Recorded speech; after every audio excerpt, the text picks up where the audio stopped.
خلافت شیخین اور امامت شیخین یہ نص سے ثابت ہے اور اس کا انکار کفر ہے۔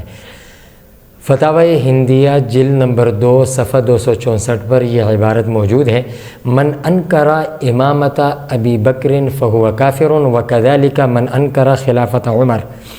اسی طریقے سے حضرت ابوبکر صدیق رضی اللہ تعالیٰ عنہ کی صحابیت کا انکار قرآن کا انکار ہے، ان کی خلافت اور ان کی امامت کا انکار یہ حضرت علی رضی اللہ تعالیٰ عنہ کا قول جو محمد ابن الحنفیہ ان کے بیٹے کے واسطے سے امام بخاری رحمۃ اللہ علیہ کی صحیح بخاری میں جلد نمبر 2 حدیث نمبر 3671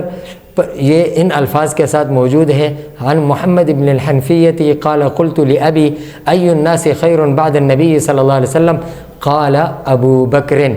یہ حضرت علی رضی اللہ تعالیٰ عنہ کا انتخاب ہے، ان کا قول ہے، ان کی حقیقت ہے۔ اسی طریقے سے ان کی افضلیت کا انکار کرنا